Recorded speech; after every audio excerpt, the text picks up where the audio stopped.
let me share a thought from that might just change the way you see your emotions. You have power over your mind, not outside events. Realize this and you will find strength. Think about that for a moment.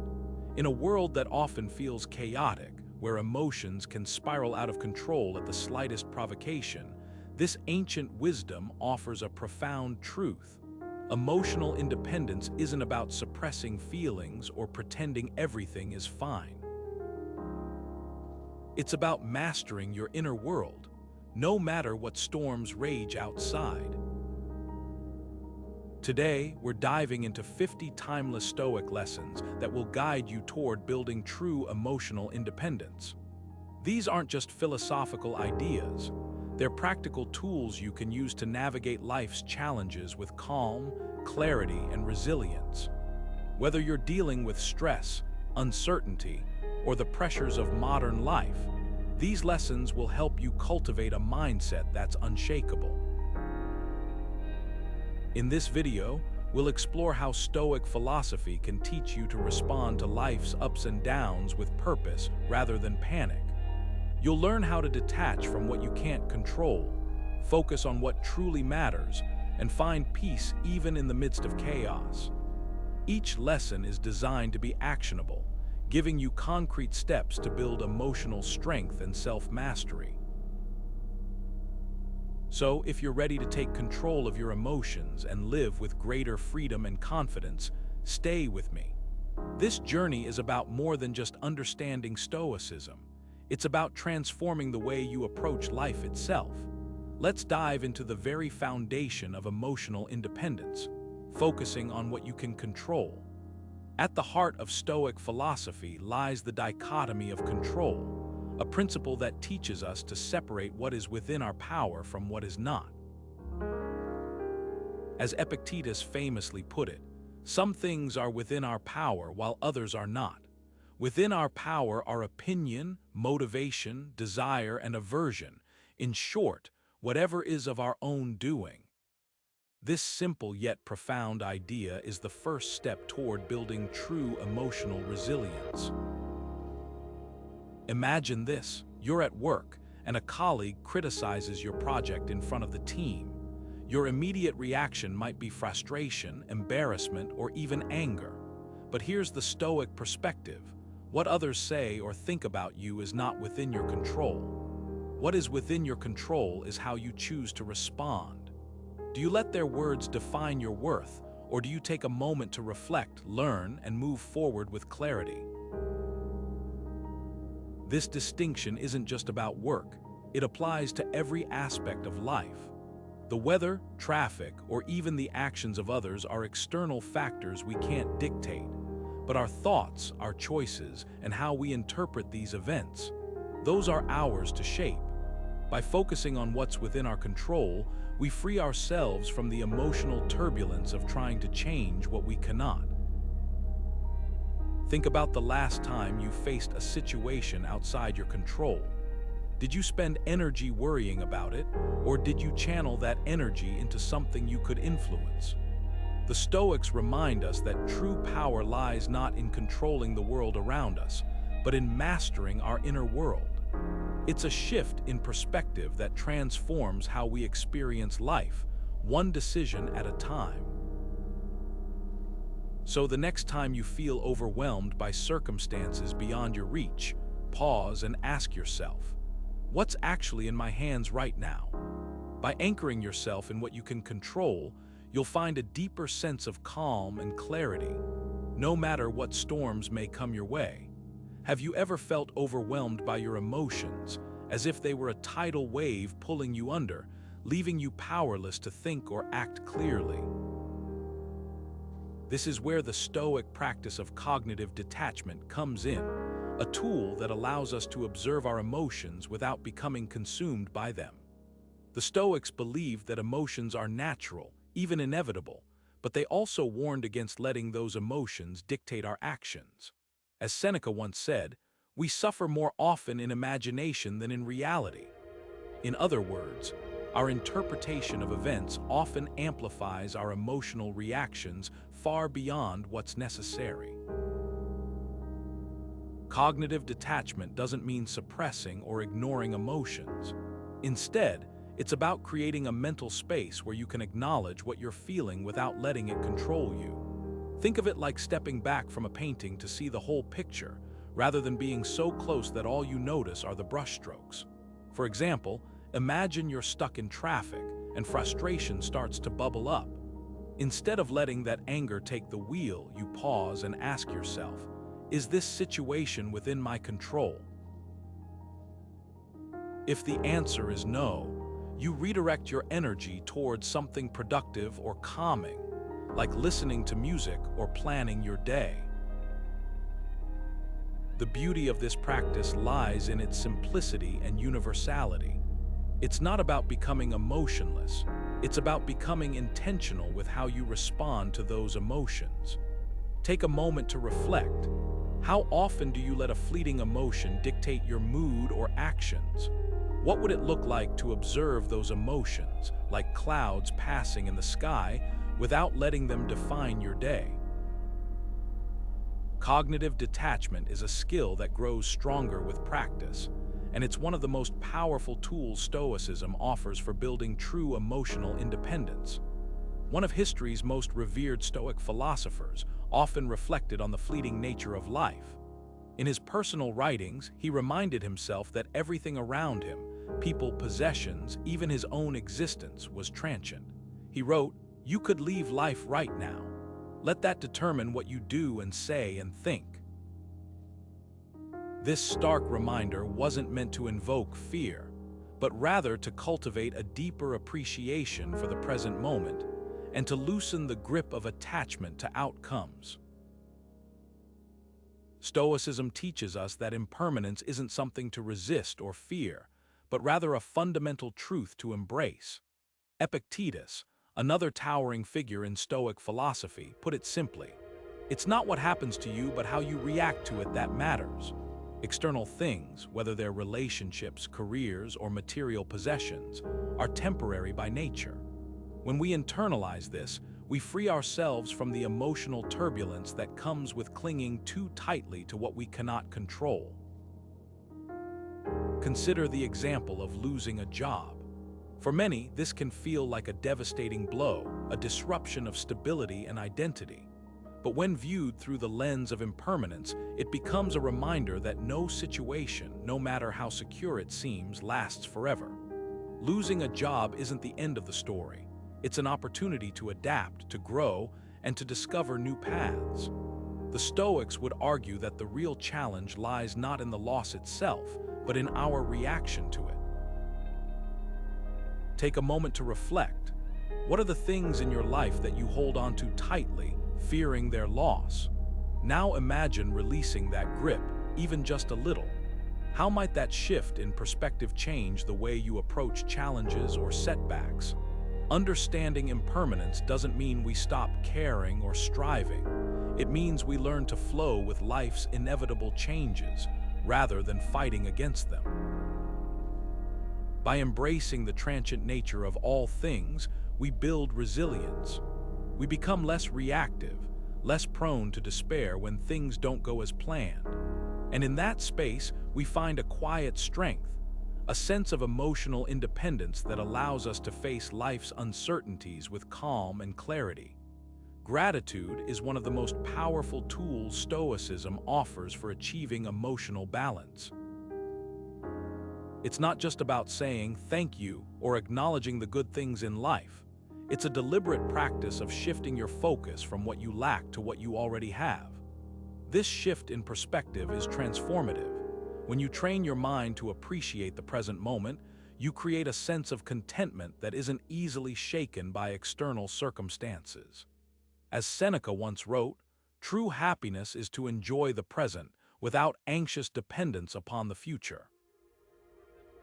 That's the essence of gratitude, finding joy in the here and now, no matter how small or ordinary it may seem. Think about it this way. Life is filled with countless moments that often go unnoticed. The warmth of the sun on your skin, the taste of your morning coffee, or even the quiet stillness of an early morning.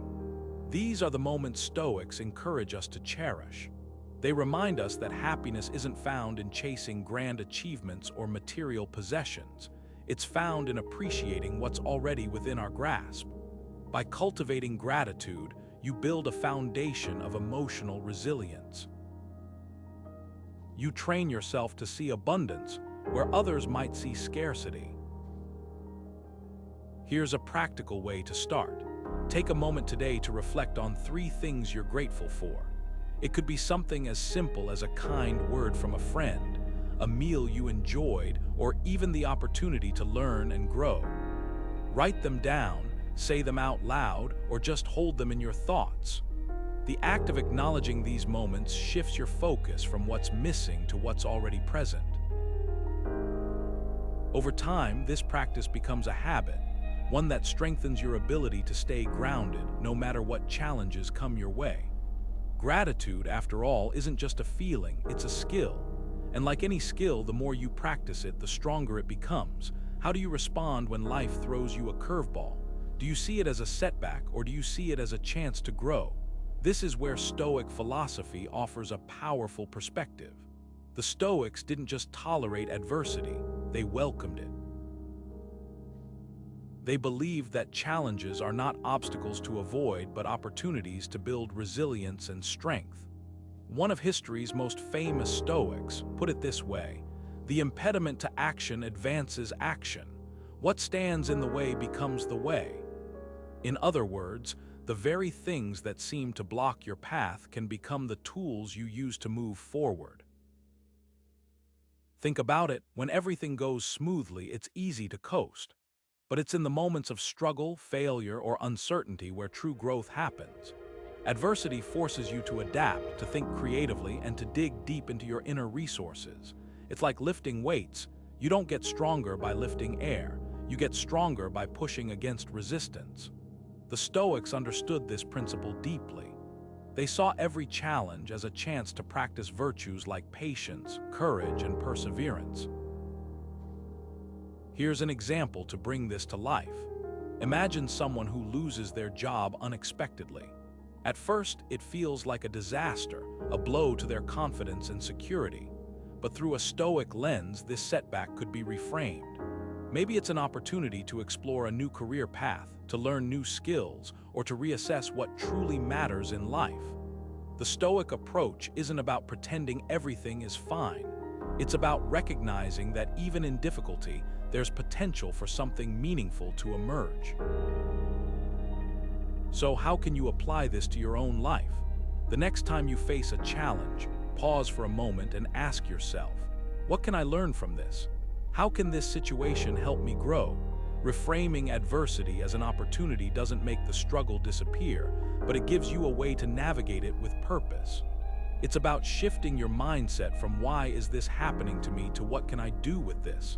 And that small shift can make all the difference. One of the most powerful tools in Stoicism is something called, or the Premeditation of Evils. At first glance, it might sound pessimistic. Why would you want to imagine worst-case scenarios?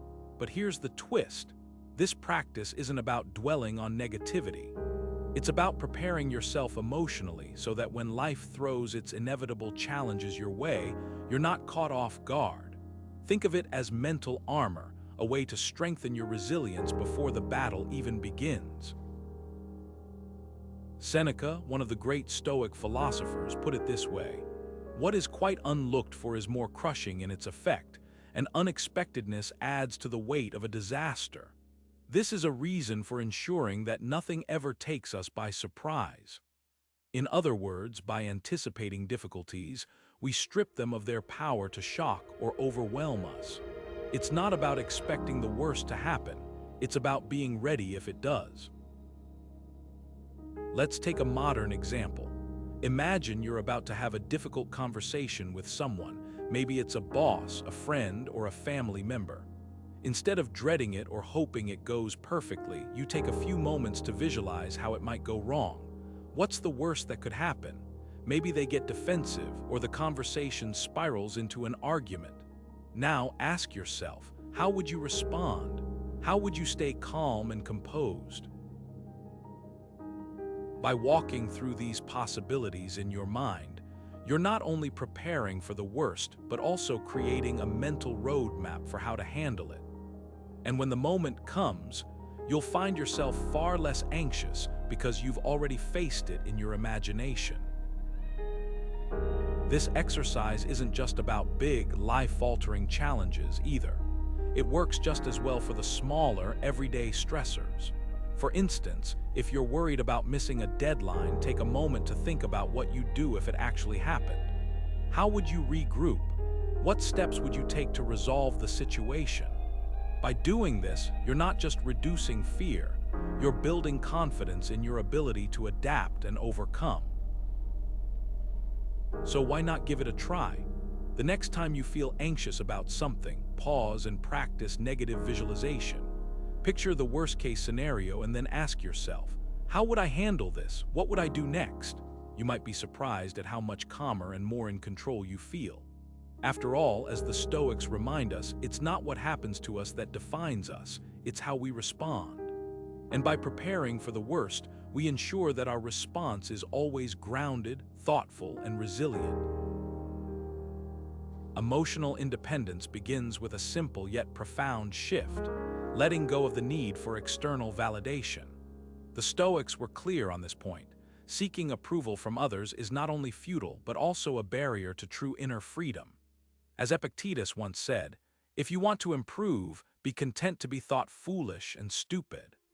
This is a powerful reminder that the opinions of others hold no real weight in shaping who you are or what you're capable of. Emotional independence isn't about being indifferent to others. It's about valuing your own judgment and internal compass above the noise of external expectations. Think about it. How often do we let the approval of others dictate our choices? Whether it's the pressure to conform on social media, the desire to fit in at work, or even the need to meet family expectations, we often trade our authenticity for the fleeting comfort of being liked or accepted. But here's the question. What happens when that approval fades? What happens when the opinions of others change? If your sense of worth is tied to their validation, you'll find yourself constantly chasing something that can never truly satisfy you. Consider the modern world of social media, where likes, comments, and followers can feel like a measure of success. It's easy to fall into the trap of measuring your value by how others perceive you online. But the Stoic approach challenges this mindset. Instead of seeking validation from strangers or peers, focus on your own principles and actions. Are you living in alignment with your values? Are you making choices that reflect who you truly are rather than who others want you to be?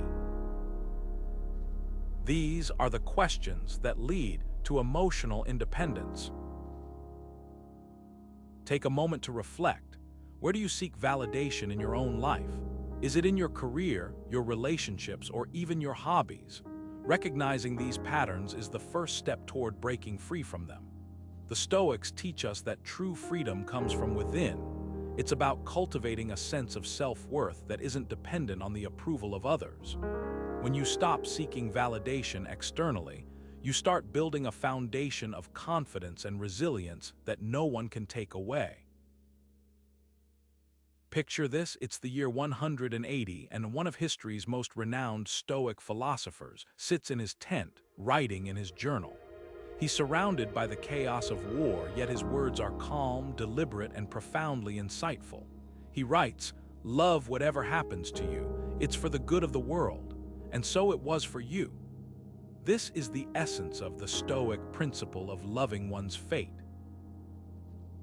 It's not about passively resigning to life's challenges, but about actively embracing them as part of a greater whole. Now think about your own life. How often do you resist what's happening, wishing things were different? Maybe a flight gets delayed, a project falls through, or a friend cancels plans last minute. In those moments, it's natural to feel frustration or disappointment. But here's the Stoic perspective. The only thing you truly control is how you respond. The event itself is out of your hands, but your reaction, that's entirely up to you. Let's take the example of a canceled plan. Instead of dwelling on the inconvenience, ask yourself, what can I do with this unexpected time? Could it be an opportunity to rest, reflect, or pursue something you've been putting off? By shifting your mindset, you transform what feels like a setback into a chance for growth. This is the power of acceptance. It liberates you from the emotional weight of resistance and opens the door to resilience. So, how can you start practicing this in your own life? Begin by noticing when you're fighting against reality. Pause, take a breath, and remind yourself, this is what's happening. I can't change it, but I can choose how I engage with it. Over time, this simple shift in perspective can become a powerful tool for building emotional independence. Once said, the universe is change. Our life is what our thoughts make it. When you stop resisting the uncontrollable and start embracing it, you'll find a deeper sense of peace and purpose. After all, life isn't about controlling every outcome. It's about navigating the journey with grace and wisdom. So the next time something doesn't go as planned, ask yourself, how can I love this moment? Just as it is, how often do you catch yourself replaying past mistakes or anxiously planning for a future that hasn't even arrived? It's a common struggle, but the Stoics offer a powerful antidote. Focus on the present moment. Seneca, one of the great Stoic philosophers, once said, "True happiness is to enjoy the present without anxious dependence upon the future." This isn't just about avoiding distractions. It's about fully embracing the here and now, where life truly happens. Think about something as simple as enjoying a meal. How often do we eat while scrolling through our phones, watching TV, or letting our minds wander to endless to-do lists? The Stoics would argue that by doing this, we're missing out on the richness of the experience. When you sit down to eat, try this. Pay attention to the flavors, the textures, the act of nourishing your body. It's not just about the food, it's about training your mind to be fully present, even in the smallest moments. Now take a moment to reflect. Where in your life could you practice being more present? Is it during conversations with loved ones, where you're truly listening instead of planning your response? Or maybe it's during your morning routine, where you savor the quiet instead of rushing through it. The present moment is all we truly have, and the Stoics remind us that by anchoring ourselves in it, we build emotional resilience and find a deeper sense of contentment. This doesn't mean ignoring the past or the future entirely.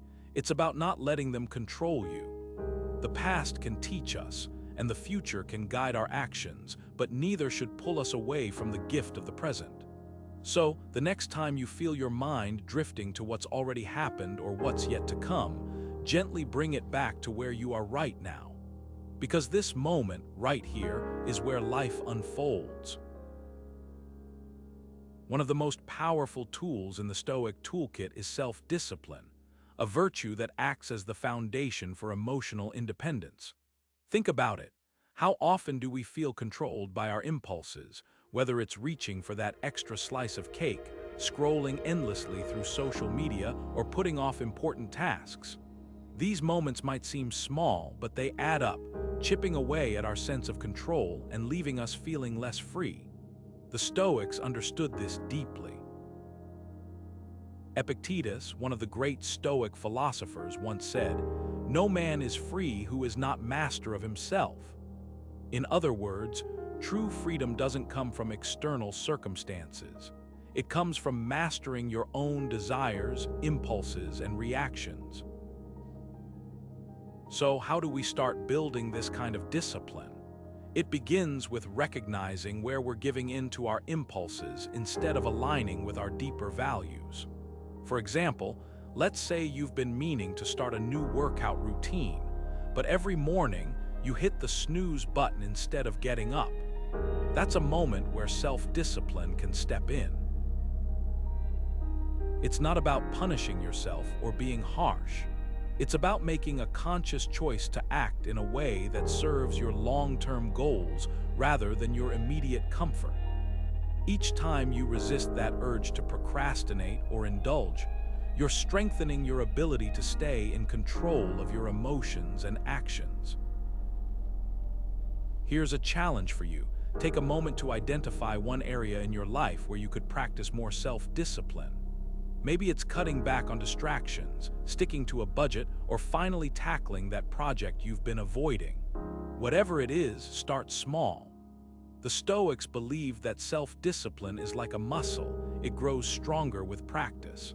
And as you build it, you'll notice something remarkable. The more you master your impulses, the more inner freedom you'll feel. You'll no longer feel like a passenger in your own life. Instead, you'll be the one steering the ship, calm and confident.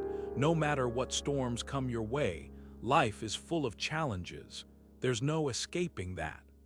But what if I told you that every obstacle, every setback, and every difficulty is actually an opportunity in disguise? This is Lesson 11, Reframing Challenges as Opportunities. The Stoics believed that the way we perceive our struggles determines whether they become stumbling blocks or stepping stones. It's not the event itself that defines us, but how we choose to respond to it. One of the greatest Stoic philosophers put it perfectly: the impediment to action advances action. What stands in the way becomes the way. Think about that for a moment. The very thing that seems to block your path can actually propel you forward if you shift your perspective. Instead of seeing a failure as the end of the road, what if you saw it as a lesson? What if that rejection, that loss, or that setback was exactly what you needed to grow stronger, wiser, or more resilient? Let's take a real-world example. Imagine you've worked tirelessly on a project, only to have it fall short of expectations. It's easy to feel defeated, to dwell on what went wrong. But the Stoic approach invites you to ask, what can I learn from this? How can I use this experience to improve? Maybe the failure revealed a blind spot you hadn't noticed, or perhaps it pushed you to develop skills you wouldn't have otherwise pursued. When you reframe the situation, what once felt like a disaster becomes a catalyst for growth. Now think about your own life. What's a challenge you're facing right now? Could it be possible to see it not as a barrier, but as an opportunity? Maybe that tough conversation you've been avoiding is a chance to build better communication skills. Or that unexpected change in plans could open the door to a new, unexpected path. The Stoics remind us that we have the power to choose how we interpret our circumstances. And when we start viewing challenges as opportunities, we unlock a sense of resilience and possibility that can carry us through even the toughest times. So the next time life throws you a curveball, pause and ask yourself, how can I reframe this? What's the opportunity here? Because often the biggest breakthroughs come from the moments we least expect. Let's take a moment to reflect on the wisdom of the ancient Stoics, who often spoke about the power of limiting our desires. Seneca, one of the most influential Stoic philosophers, once said, "It is not the man who has too little, but the man who craves more, who is poor." This idea might sound counterintuitive at first. After all, isn't ambition and wanting more what drives progress? But the Stoics weren't against progress. They were warning us about the toll that unchecked desire can take on our emotional well-being. When we constantly chase after things we don't truly need, we risk trapping ourselves in a cycle of dissatisfaction, always wanting more but never feeling fulfilled. Think about it this way. Imagine your mind as a cup. If you keep pouring in more and more desires, whether it's for material possessions, status, or even validation, eventually the cup overflows. That overflow is stress, anxiety, and a sense of never having enough. But if you limit what you pour into the cup, you create space for clarity, peace, and emotional stability. This isn't about rejecting ambition or living a bare-bones existence. It's about distinguishing between what you truly need and what you merely want. Here's a practical way to apply this. Take a look at your daily life. Are there habits or possessions that you've convinced yourself you need, but deep down you know you could live without? Maybe it's that constant urge to upgrade your phone or the pressure to keep up with trends that don't align with your values. Simplifying your lifestyle, whether it's decluttering your space, cutting back on unnecessary spending, or even reducing your screen time, can be a powerful step toward emotional independence. When you reduce the noise of external wants, you create room to focus on what truly matters, your inner peace and growth. So what's one thing in your life that you could let go of today? Something that feels more like a want than a need. By asking yourself this question, you're not just practicing Stoic philosophy, you're taking a step toward building the kind of emotional resilience that can weather life's storms. And remember, it's not about depriving yourself. It's about freeing yourself from the weight of endless desires. Imagine receiving unexpected news, something that throws your entire day or maybe even your life off track. How do you react? Do you panic, lash out, or spiral into worry? Or do you take a deep breath, acknowledge what's happening, and move forward with clarity? This is where the Stoic concept of equanimity comes into play. Equanimity is about cultivating a calm, steady mind, no matter what life throws your way. It's not about suppressing emotions or pretending everything is fine. Instead, it's about accepting reality as it is without letting it overwhelm you. Epictetus, one of the great Stoic philosophers, put it perfectly. It's not what happens to you, but how you react to it that matters. This simple yet profound idea is the heart of equanimity.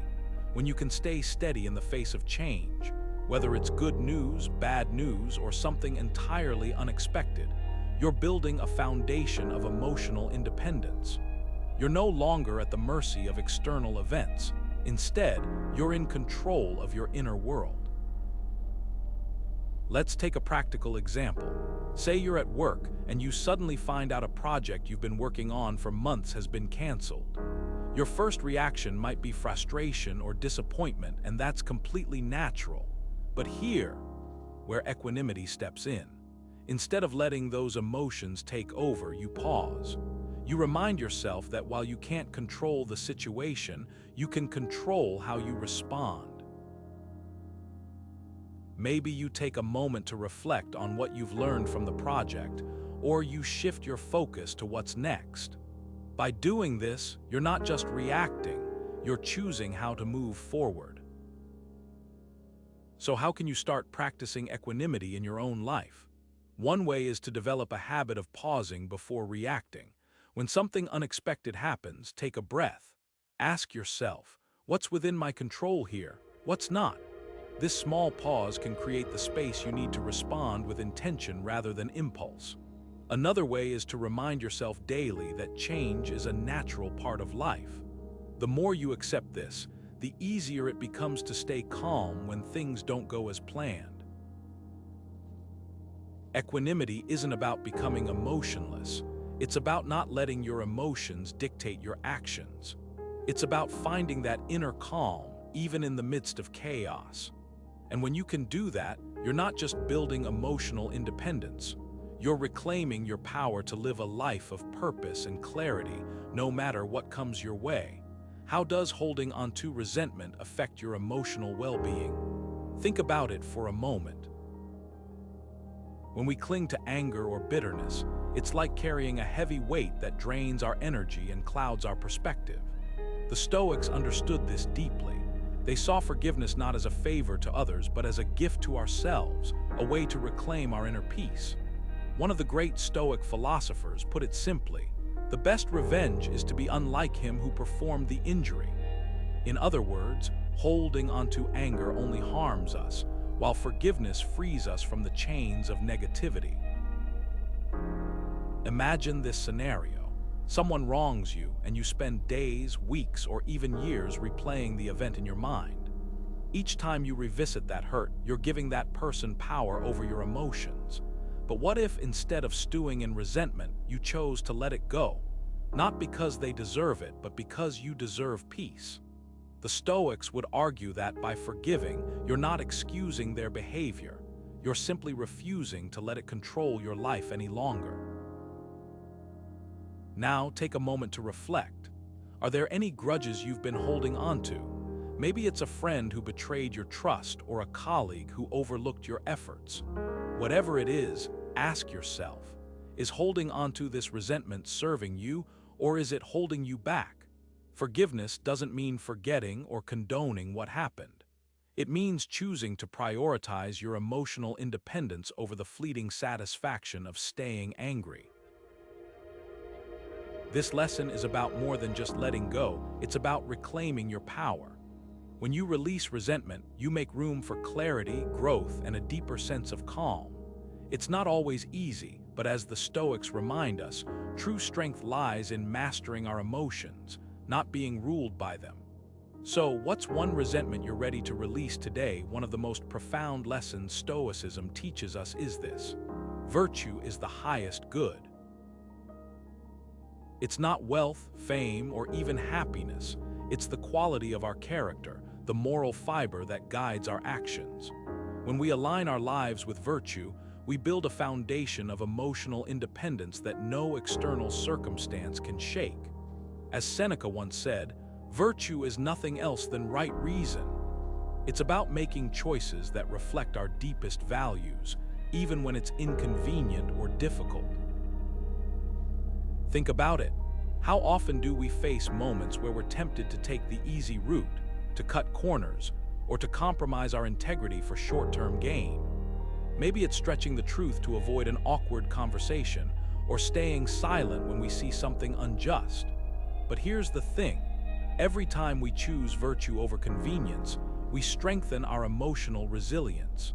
We remind ourselves that our worth isn't tied to external validation or outcomes, but to the consistency of our character. Let's take honesty as an example. Imagine you're in a situation where telling the truth might cost you something: a job opportunity, a relationship, or even just a moment of comfort. The Stoic approach isn't to weigh the pros and cons of honesty based on the outcome. Instead, it's to ask, what kind of person do I want to be? Living virtuously means choosing honesty because it's the right thing to do, not because it's the easiest or most rewarding path. So how can you start prioritizing virtue in your own life? It begins with small, deliberate choices. The next time you're faced with a decision, pause and ask yourself, does this align with my values? Am I acting with integrity, even if no one is watching?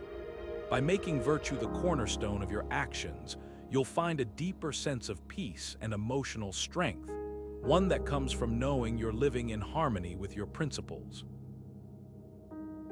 Imagine ending your day not with the noise of distractions, but with a quiet moment of reflection. This is where true emotional growth begins. The Stoics believed deeply in the power of self-examination, and one of their most transformative practices was mindful reflection. Epictetus, a towering figure in Stoic philosophy, once said, "If you seek tranquility, do less, or rather do what's essential, and do it better." At its core, this idea is about stepping back to evaluate your day, not to judge yourself harshly, but to understand your actions, thoughts, and emotions more clearly. Mindful reflection is like holding up a mirror to your inner world. It's a chance to ask yourself, did I act in alignment with my values today? Where did I let external pressures dictate my choices? What could I have done differently? This isn't about dwelling on mistakes or seeking perfection. It's about cultivating self-awareness, which is the foundation of emotional independence. When you take the time to reflect, you begin to see patterns in your behavior, habits that serve you and those that don't. Over time, this awareness allows you to make more intentional choices, rather than reacting impulsively to life's challenges. One practical way to incorporate this practice into your life is through journaling. At the end of each day, set aside just 10 minutes to write down your thoughts. What went well? What didn't? How did you respond to difficult situations? This simple act of writing helps you process your experiences and gain clarity. It's not about creating a masterpiece. It's about creating space for honest self-dialogue. Think of it as a conversation with yourself, where you're both the student and the teacher. Here's a small challenge for you. Tonight, before you go to sleep, take a moment to reflect on your day. Write down one thing you're proud of and one thing you'd like to improve. It doesn't have to be profound, just honest. Over time, you'll notice how this practice helps you become more attuned to your emotions and more deliberate in your actions. After all, emotional independence isn't about avoiding feelings. It's about understanding them and choosing how to respond. And that starts with a little bit of reflection. There's a quiet power in solitude, a concept deeply rooted in Stoic philosophy. The Stoics, from Seneca to Epictetus, often emphasized the importance of stepping away from the noise of the world to reconnect with oneself. In his Meditations, once wrote, "Nowhere can man find a quieter or more untroubled retreat than in his own soul." This isn't just poetic, it's practical. Solitude, when embraced intentionally, becomes a sanctuary where we can untangle our thoughts, reflect on our values, and strengthen our emotional independence. Think about it. How often do we truly allow ourselves to be alone with our thoughts?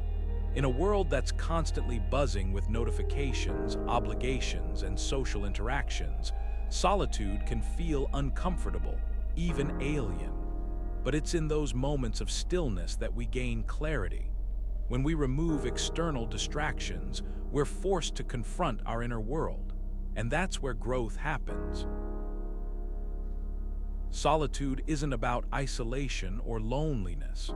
It's about creating space to understand ourselves better, to align with our principles, and to build resilience against the chaos of life.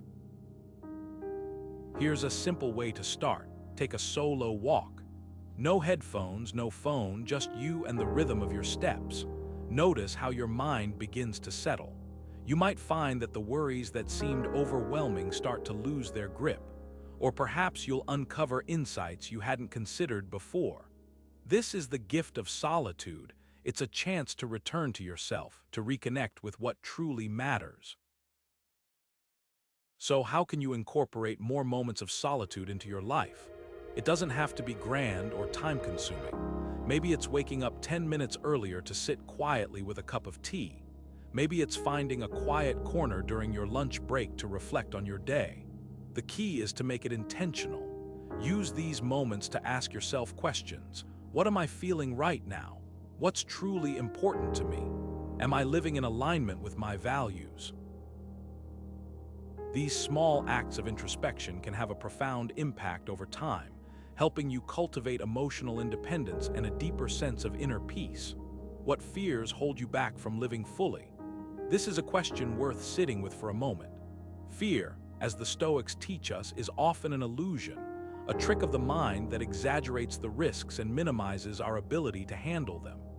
Seneca, one of Stoicism's greatest voices, once said, "We suffer more often in imagination than in reality." Think about that for a second. How many times have you dreaded something, only to find that when you finally faced it, it wasn't nearly as bad as you'd built it up to be? Fear thrives on uncertainty, on the stories we tell ourselves about what might happen. But Stoicism reminds us that fear loses its power when we shine the light of reason on it. Let's take something many people struggle with: public speaking. The thought of standing in front of a crowd can feel paralyzing. Your heart races, your palms sweat, and your mind floods with worst-case scenarios. But here's the thing: most of those scenarios never come to pass. The Stoic approach isn't to ignore the fear or pretend it doesn't exist. It's to examine it, to ask yourself, what's the worst that could realistically happen? Maybe you stumble over your words. Maybe someone in the audience looks bored. But does that truly define your worth? By breaking down the fear into smaller, manageable parts, you strip away its power. You realize that even if the worst happens, you're still capable of handling it. That's the essence of courage, not the absence of fear, but the willingness to act despite it. Now take a moment to reflect on your own fears. What's something you've been avoiding because it feels too big, too intimidating? Maybe it's starting a new project, having a difficult conversation, or even just saying no to something that drains your energy. The Stoics would encourage you to confront it, not recklessly, but with reason and preparation. Ask yourself, what's the story I'm telling myself about this fear? Is it based on facts, or is it just my imagination running wild?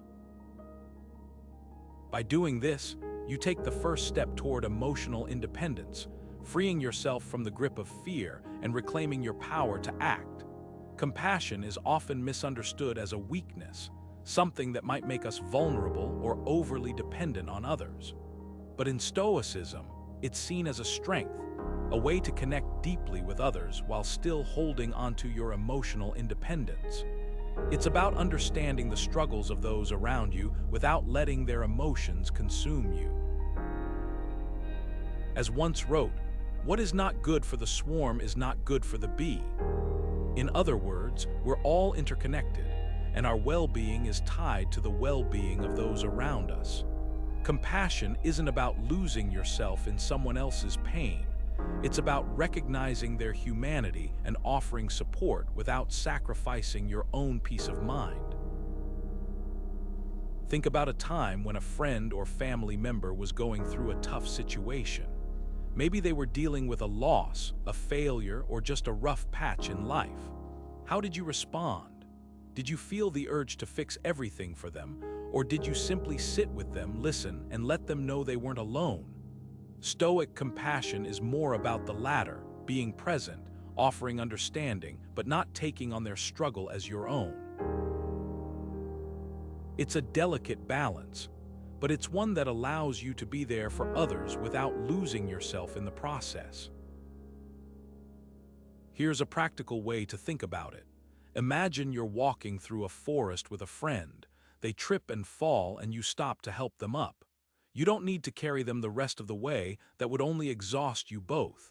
Instead, you simply offer a hand, steady them, and continue walking together. That's Stoic compassion in action. You acknowledge their struggle, but you don't let it derail your own journey. This week, take a moment to reflect on how you can practice this kind of compassion in your own life. Maybe it's by listening more deeply to a who's feeling overwhelmed, or by offering a kind word to someone who seems to be having a hard day. Remember, you don't have to fix everything or take on their burden. Sometimes, the most powerful thing you can do is simply show up, be present, and remind them that they're not alone. Compassion doesn't weaken you, it strengthens your connection to others while keeping your inner calm intact. The Stoics had a powerful mantra that still rings true today: focus on what's within your control and let go of what is. This is the heart of Lesson 20, putting your energy into effort, not outcomes.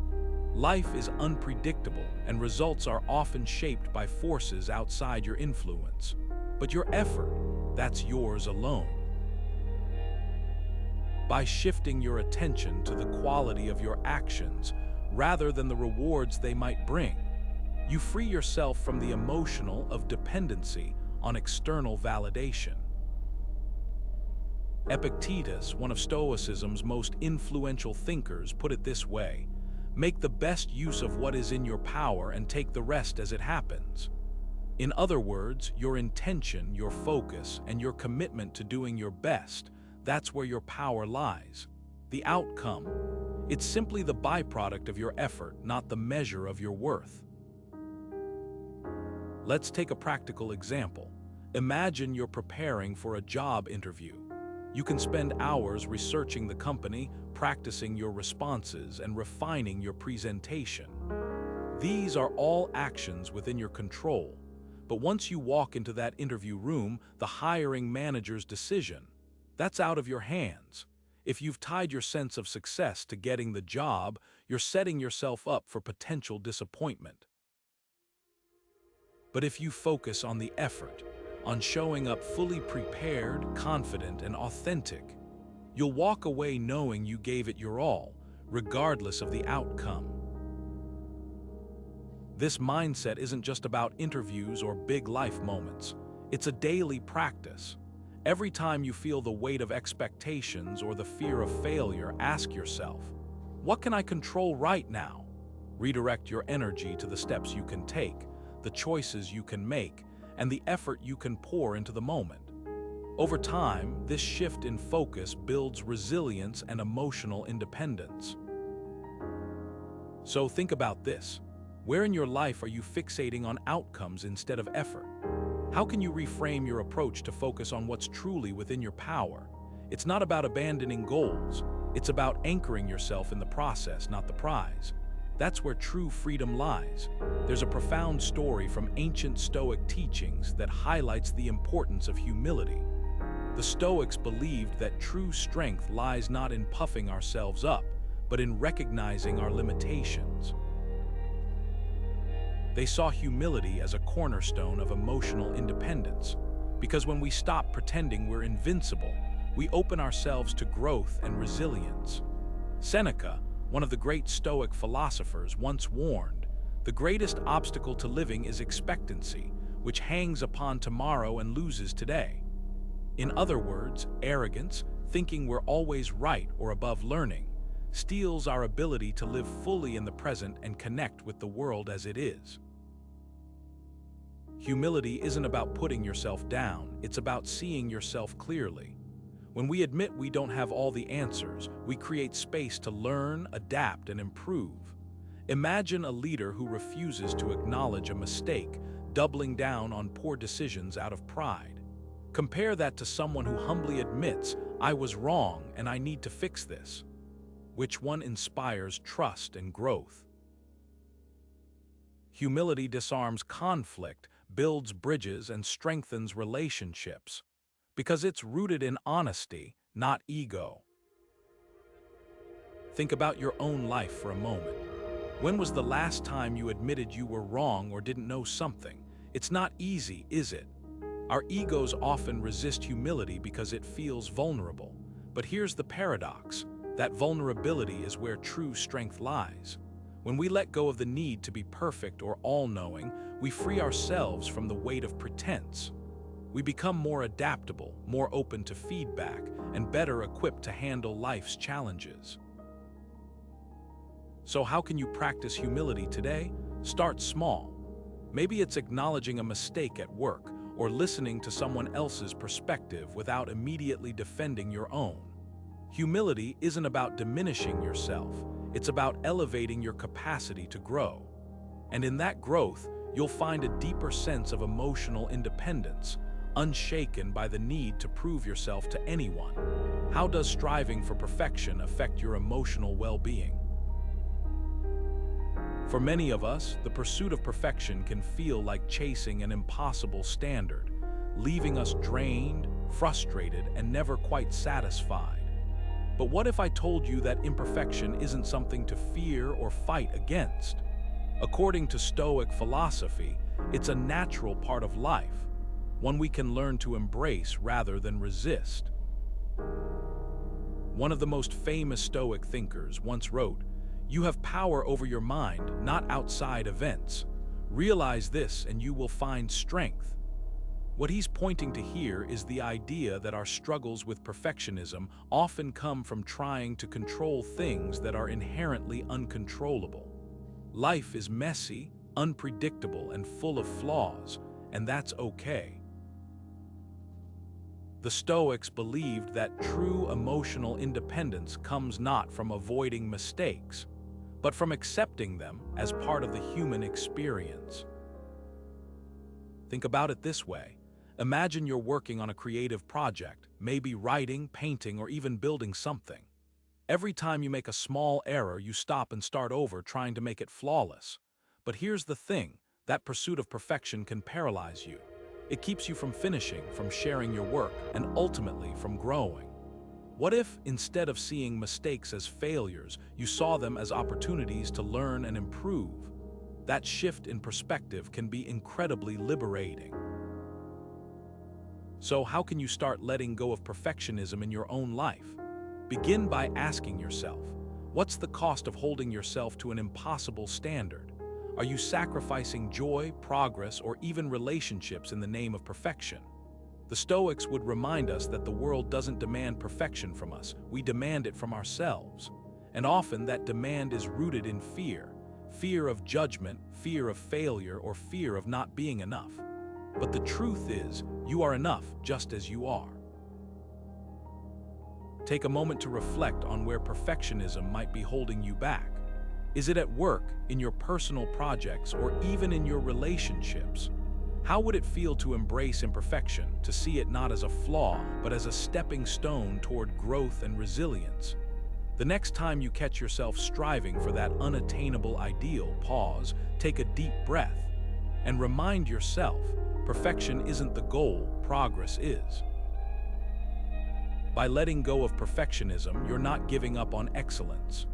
You're choosing to focus on what truly matters, living authentically, learning from your experiences, and finding peace in the imperfect beauty of life.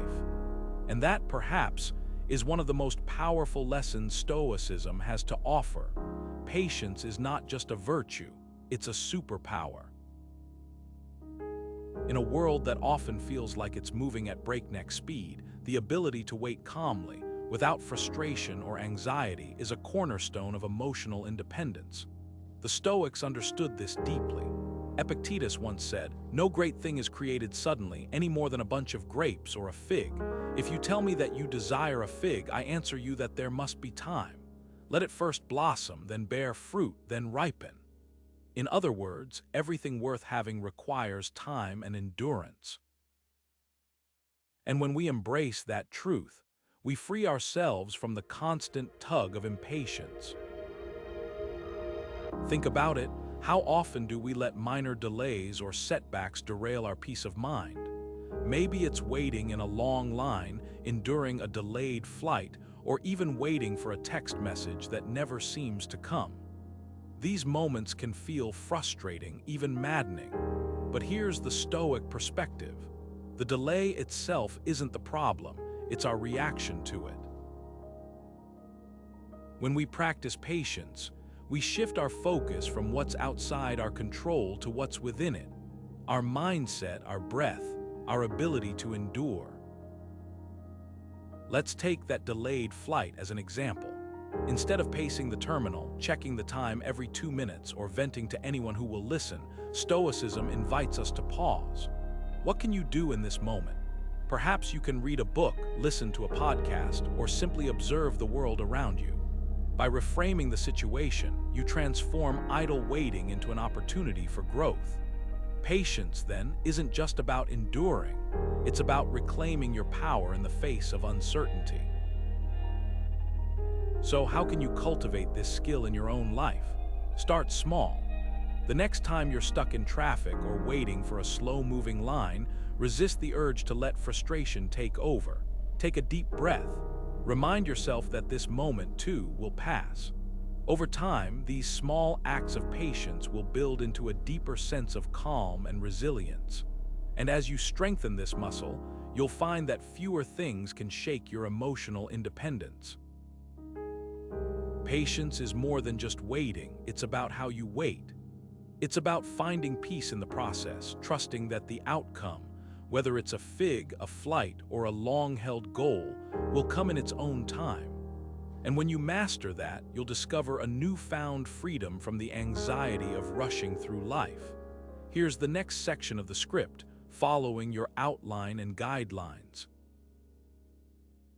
One of the most powerful tools in Stoic philosophy is the ability to step back and see life from a broader perspective. When we zoom out, the things that once seemed overwhelming or insurmountable often shrink in significance. This isn't about dismissing your feelings or pretending problems don't exist. It's about recognizing that most of what we stress over is fleeting, trivial, or simply out of our control. As Seneca once wrote, we suffer more often in imagination than in reality. Think about that for a moment. How much of what weighs on your mind is based on what might happen, rather than what has happened? How often do we let small inconveniences cloud our entire day? Let's take a common example, a disagreement with a friend. In the moment, it can feel like the end of the world. You might replay the conversation in your head, worrying about how it will affect your relationship or your reputation. But when you pause and ask yourself, will this matter in a week, a month, a year? Chances are the answer is no. That's the power of the big picture mindset. It doesn't erase the problem, but it helps you see it for what it truly is, a small blip in the grand scheme of your life. So how can you start practicing this?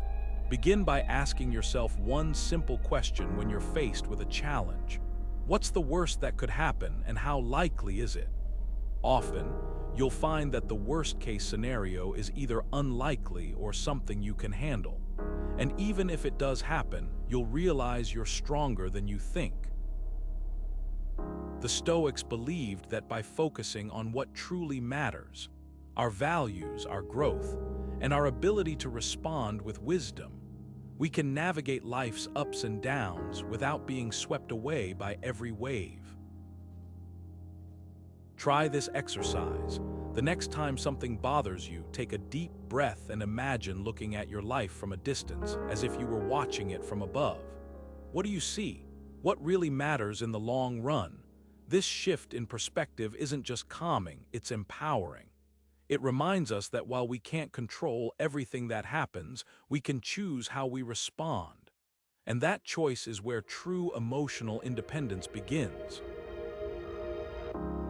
This passage provides a clear explanation of the Stoic concept, grounds it in a relatable example, and offers actionable advice, all while maintaining a warm and engaging tone. It flows naturally from the previous sections and avoids repetitive phrasing or conclusions. Stoicism, often seen as a philosophy of self-discipline and resilience, also has a profound emphasis on generosity, a quality that might surprise some. The ancient Stoics believed that giving, without the expectation of anything in return, was a cornerstone of true emotional independence. Why? Because when we give freely, we detach ourselves from the need for external validation or reward. It's about finding joy in the act itself, not in the outcome.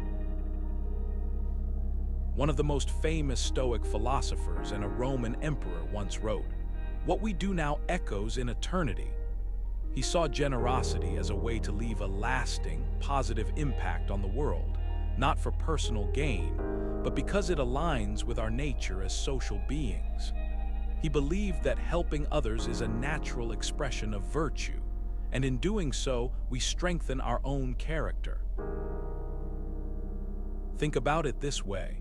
When you volunteer your time at a local shelter or help a friend in need without expecting praise, you're practicing a form of emotional freedom.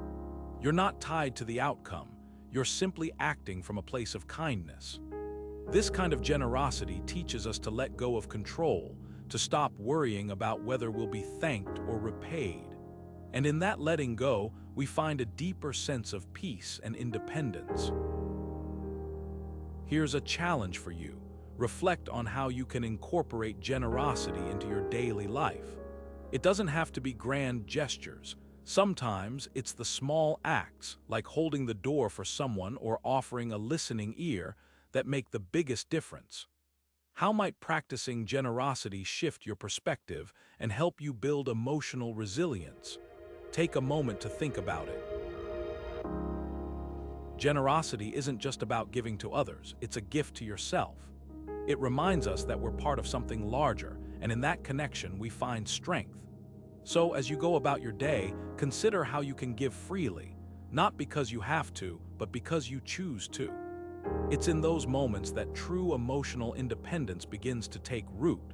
How often do you catch yourself measuring your worth against someone else's achievements, possessions, or even their social media presence. It's a habit many of us fall into, but one that the Stoics warned against centuries ago. Comparing ourselves to others they believed is a way to invite emotional turmoil and unnecessary suffering. Seneca, one of the great Stoic philosophers, put it bluntly, "Envy of other people shows how unhappy you are. A person content with themselves does not look to others for validation." Think about that for a moment. When we compare, we're essentially handing over control of our emotional well-being to external factors, things we can't control. The Stoics taught that true contentment comes from focusing inward, on our own values, efforts, and progress. Comparing yourself to someone else's highlight reel, whether it's their career, relationships, or lifestyle, only distracts you from your own journey. Take social media, for example. Scrolling through curated feeds can make it seem like everyone else has it all together while you're falling behind. But here's the truth. What you're seeing is rarely the full picture. People naturally share their best moments, not their struggles or doubts. When you compare your behind the scenes to someone else's highlight reel, you're setting yourself up for disappointment, and that's exactly the trap the Stoics urged us to avoid. So how can you start letting go of comparison? Begin by shifting your focus. Instead of asking, "Why don't I have what they have?" ask yourself, "What can I do today to move closer to my own goals?" Celebrate your progress, no matter how small, and remind yourself that everyone's path is unique. The Stoics believed that true freedom comes from detaching your self-worth from external measures and finding joy in the process of becoming the best version of yourself. Take a moment to reflect. Where in your life are you falling into the comparison trap? What steps can you take to redirect your energy toward your own growth? Remember, the only person you should be competing with is the person you were yesterday. When you let go of comparison, you reclaim your emotional independence, and that's a victory worth striving for. Courage isn't just about grand gestures or heroic acts. It's a quiet strength that lives within the choices we make every day.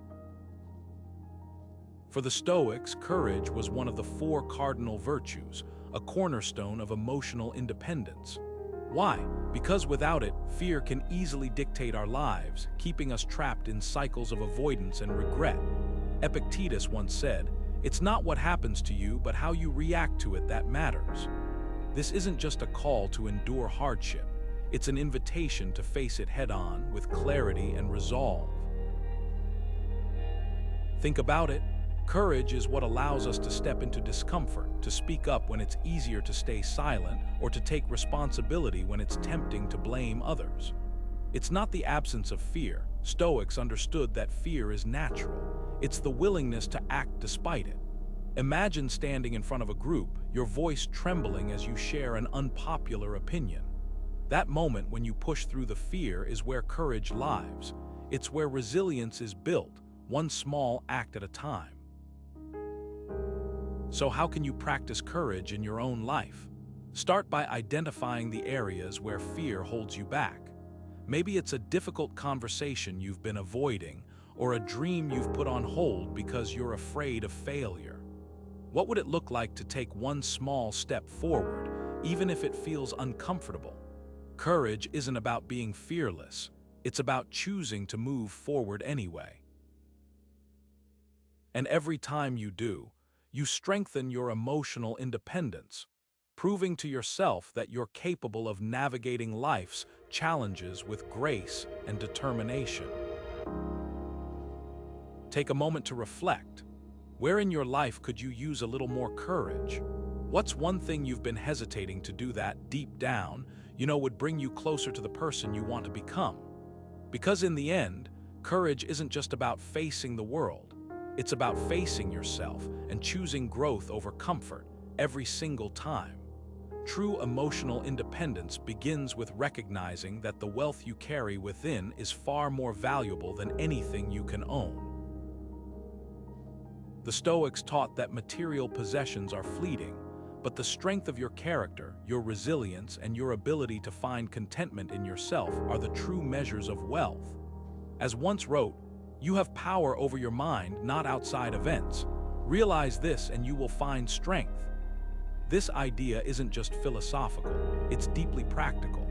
When you shift your focus from external riches to inner resources, you build a foundation that can't be shaken by life's uncertainties. Think about it. What happens when you lose something you once thought was essential? A job, a relationship, or even a prized possession. If your sense of worth is tied to those things, their absence can feel devastating. But when you cultivate inner wealth, things like gratitude, self-awareness, and the ability to adapt, you find that you're far less dependent on external circumstances for your happiness. Take joy in simple pleasures, for example. A quiet moment in nature, a meaningful conversation, or the satisfaction of learning something new. These experiences cost nothing, yet they enrich your life in ways that money never could. So how can you start building this kind of wealth? Begin by asking yourself, what truly fulfills me? Not what society says should fulfill me, but what genuinely brings me peace and satisfaction. Maybe it's spending time with loved ones, pursuing a passion, or simply practicing mindfulness. The key is to identify what nourishes your soul and invest your energy there. Over time, you'll find that the less you rely on external validation or possessions, the freer and more emotionally independent you become. Inner wealth isn't just a concept, it's a practice, one that grows stronger the more you nurture it.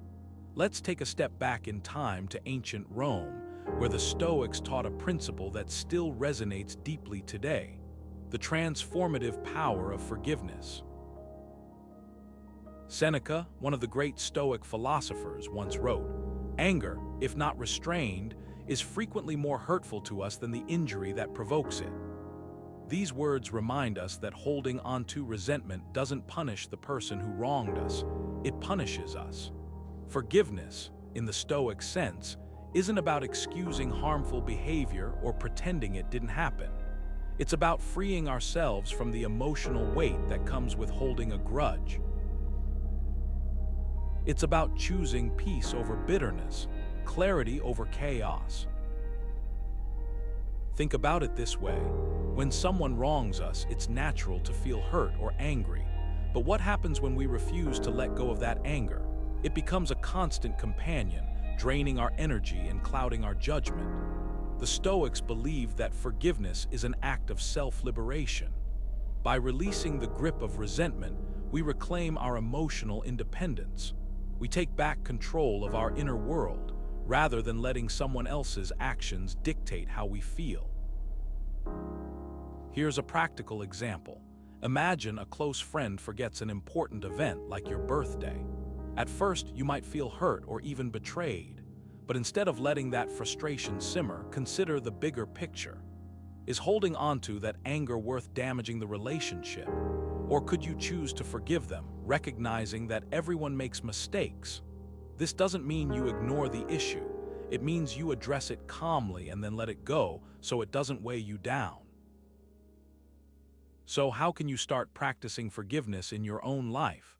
Take a moment to reflect. Is there someone you've been holding a grudge against? What would it feel like to release that resentment, not for their sake, but for yours?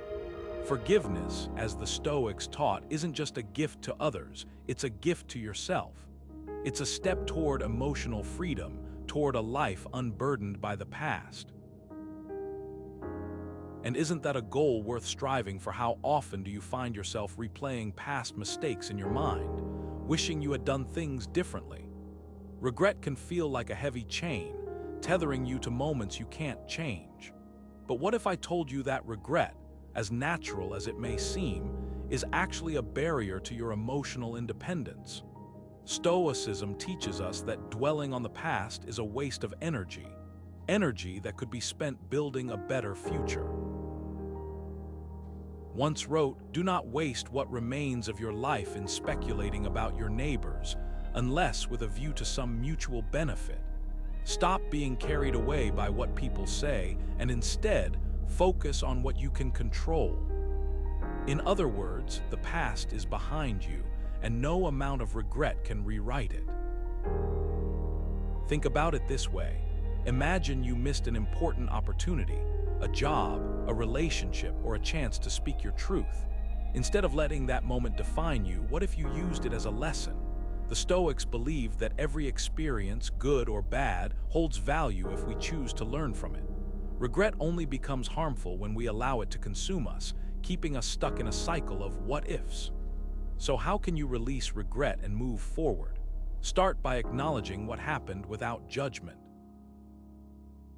Reflect on what you've learned, and then consciously decide to let it go.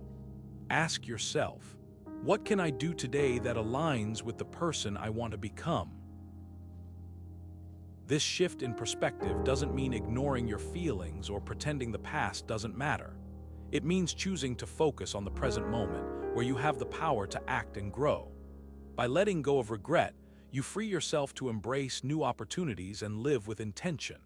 So, the next time you catch yourself dwelling on something you can't change, remind yourself, the past is a teacher, not a prison. Your emotional independence depends on your ability to learn from it, and then let it go. Simplicity is one of the most powerful tools we have for achieving emotional independence, and the Stoics understood this deeply. They believed that by stripping away the unnecessary, we create space for clarity, peace, and true freedom. As Epictetus once said, wealth consists not in having great possessions, but in having few wants. This idea isn't just about material things. It's about simplifying every aspect of life, from our daily routines to our relationships, to even the thoughts we choose to entertain. Think about it when your life is cluttered, whether it's with physical objects, endless commitments, or a mind full of worries. It becomes harder to focus on what truly matters. Simplicity, on the other hand, helps us cut through the noise. It's like clearing out a crowded room so you can finally see the floor and move freely. One practical way to start embracing this Stoic principle is by decluttering your physical space. Take a look around your home. What items do you truly need and what's just taking up space? The act of letting go of excess can feel liberating, almost like shedding a weight you didn't realize you were carrying. But simplicity goes beyond just your surroundings. It's also about simplifying your schedule, your priorities, and even your emotions. Ask yourself, what commitments are draining your energy without adding value? What thoughts or worries are you holding onto that no longer serve you? By practicing simplicity, we create room for what's essential, time for reflection, deeper connections with others, and a sense of inner calm. It's not about depriving yourself, but about choosing what truly enriches your life. So take a moment to reflect. Where can you start simplifying today? What's one thing you can let go of to make space for more clarity and peace? The answers might surprise you, and the results could be transformative. Here's the next section of the script, crafted to align with your outline and guidelines. Stoicism teaches us that life isn't about the destination, it's about how we travel the path. This might sound simple, but it's a profound shift in perspective. Instead of fixating on outcomes, Stoics encourage us to find meaning and joy in the process itself. Why? Because when we're too focused on the end result, we often lose sight of the present moment, and that's where anxiety creeps in. Seneca, one of Stoicism's greatest thinkers, put it this way: true happiness is to enjoy the present without anxious dependence upon the future. Think about it this way. When you're working toward a goal like getting fit, it's easy to obsess over the numbers on the scale or how you'll look in the mirror.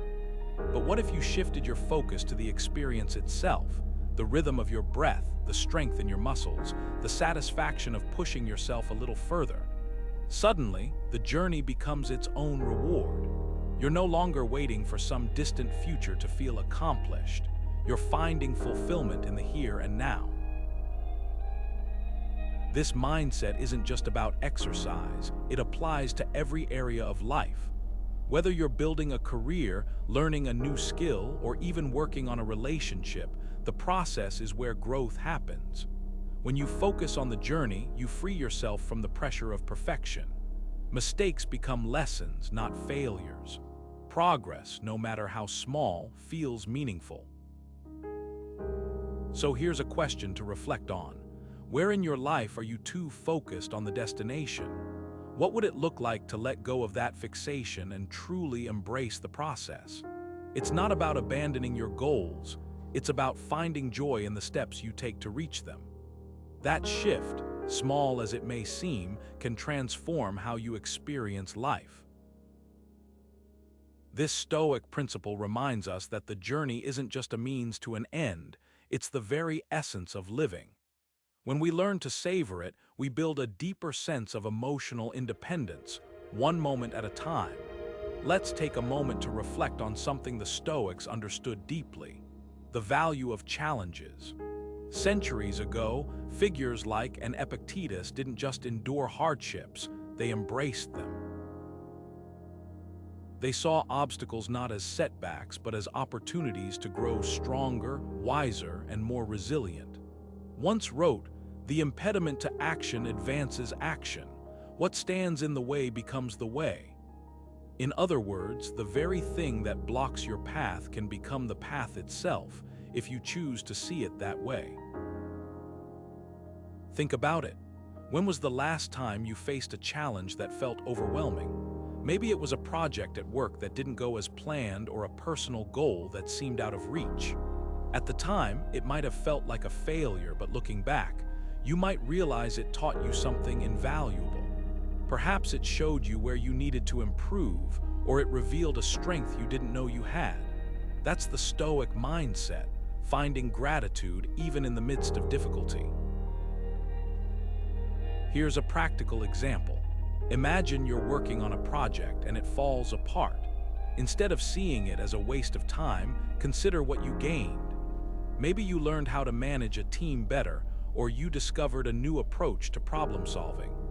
Even if the outcome wasn't what you hoped for, the process itself likely taught you lessons that will serve you in the future.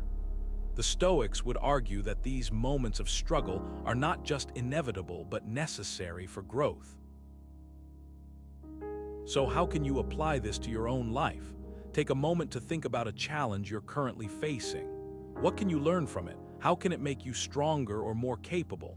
The next time something doesn't go as planned, try shifting your perspective. Instead of asking, "Why is this happening to me?" ask, "What can I gain from this experience?" This simple shift in mindset can transform obstacles into stepping stones. The Stoics believed that adversity is a teacher, and gratitude is the key to unlocking its lessons. By practicing gratitude for your challenges, you're not just accepting them, you're actively using them to build a stronger, more resilient version of yourself. And that's a lesson worth embracing, no matter what life throws your way. How often do you find yourself clinging to a specific outcome, only to feel crushed when things don't go as planned? Whether it's a job rejection, a failed project, or even a personal goal that didn't materialize, our attachment to results can often leave us feeling emotionally drained. This is where Stoicism offers a powerful perspective, letting go of attachment to outcomes. The Stoics believed that while we can control our efforts and intentions, the results are often beyond our control. Life is unpredictable, and as Seneca once said, fate leads the willing and drags along the reluctant. In other words, no matter how much we plan or strive, external circumstances can disrupt even the most carefully laid paths. The key, then, is to focus on what we can control: our actions, our mindset, and our response to what happens, rather than obsessing over the outcome itself. Take, for example, a job rejection. It's natural to feel disappointed, but dwelling on the rejection or tying your self-worth to that single outcome only amplifies the pain. Instead, a Stoic approach would encourage you to reflect on what you learned from the experience, how you grew through the process, and how you can move forward with resilience. By shifting your focus from the outcome to your own growth, you free yourself from the emotional of attachment. So how can you start practicing this in your own life? Begin by recognizing when you're placing too much weight on a specific result. Ask yourself, is this outcome within my control? If not, remind yourself that your value and efforts are not diminished by external circumstances. Instead of fixating on the end result, celebrate the journey, the skills you've developed, the relationships you've built, and the lessons you've learned along the way. By embracing this mindset, you'll find a deeper sense of emotional independence. You'll no longer be held hostage by outcomes that are outside your control, and you'll discover a newfound freedom in focusing on what truly matters, your own growth and resilience. Now, let's explore the art of mindful listening, a powerful Stoic practice that helps us connect deeply with others while staying grounded in our own emotional independence. How often do we find ourselves in conversations where we're half listening, already formulating our response before the other person has even finished speaking? This is where Stoicism steps in, reminding us that true connection begins with the ability to listen, not just with our ears, but with our full attention and presence. Epictetus once said, "We have 2 ears and 1 mouth so that we can listen twice as much as we speak." This simple yet profound observation highlights the Stoic emphasis on listening as a way to cultivate understanding and harmony. When we truly listen, we create space for others to express themselves without fear of judgment or interruption. But here, the key, mindful listening doesn't mean losing ourselves in the process. It's about staying emotionally balanced, absorbing what's being shared, and responding with clarity rather than reactivity. Imagine a close friend confiding in you about a struggle they're facing. Instead of jumping in with advice or trying to fix the problem, you simply listen. You give them your undivided attention, free from the urge to interject or impose your own perspective. This act of mindful listening not only strengthens your bond, but also reinforces your own emotional independence. You're fully present, yet you remain centered, unshaken by their emotions or expectations. So how can you start practicing this in your own life? The next time you're in a conversation, try this. Pause for a moment and focus entirely on the person speaking. Let go of the need to respond immediately. Notice their tone, their body language, and the emotions behind their words. By doing this, you're not just hearing them, you're truly understanding them. And in that understanding, you'll find a deeper connection, one that enriches both your relationships and your own sense of inner stability. One of the most profound practices in Stoicism is learning to focus on what truly matters. It's about cutting through the noise of life, the distractions, the trivial concerns, and the endless to-do lists, to direct your energy toward what holds real meaning. One of Stoicism's greatest thinkers put it this way: waste no more time arguing about what a good man should be. Be one. His words remind us that our actions should align with our values, not our fears or fleeting desires. When we prioritize what truly matters, we strip away the emotional clutter that often weighs us down, creating space for clarity, purpose, and peace. Think about it. How often do we spend our days reacting to things that, in the grand scheme of life, don't really matter? The endless scroll of social media, the petty disagreements, the worry over things we can't control. These distractions pull us away from what's truly valuable. But when we pause and ask ourselves, what really matters here, we begin to see the bigger picture. For example, instead of getting caught up in the busyness of daily life, you might choose to spend quality time with loved ones. knowing that those moments are what you'll cherish most in the long run. This isn't about ignoring responsibilities or pretending life doesn't have its challenges. It's about making intentional choices, choosing to invest your time, attention, and energy into the things that align with your deepest values. So take a moment to reflect. What truly matters to you? What are the things that bring you fulfillment, connection, and a sense of purpose? When you focus on those, the rest tends to fall into place. The Stoics were no strangers to the art of letting go. Centuries ago, they taught that clinging too tightly to people, possessions, or outcomes only sets us up for suffering. Seneca, one of the great Stoic thinkers, once wrote, "You lose what you cling to." It's a simple yet profound truth. When we tie our happiness to things outside our control, we become prisoners to circumstances. Non-attachment isn't about indifference or cold detachment. It's about freeing ourselves from the emotional chains of dependence. It's about finding peace in the ebb and flow of life, even when things don't go as planned. Think about a relationship that ended. Maybe it was a romantic partnership, a friendship, or even a professional connection. At the time, it might have felt like the world was crumbling, but over time, you likely learned to adapt, to heal, and to grow from the experience. That's non-attachment in action. It's not about pretending the loss doesn't hurt. It's about refusing to let that hurt define you. The Stoics remind us that everything in life is temporary: people, jobs, even our own lives. By practicing non-attachment, we learn to cherish what we have without fearing its loss. So what does this look like in your daily life? Start small. Maybe you're holding on to an old grudge or stressing over a future event you can't control. Ask yourself, what would happen if I let go of this? What would freedom feel like? Non-attachment isn't about giving up, it's about gaining perspective. It's about recognizing that your worth and your peace don't depend on external validation or outcomes. When you loosen your grip, you create space for resilience, growth, and true emotional independence.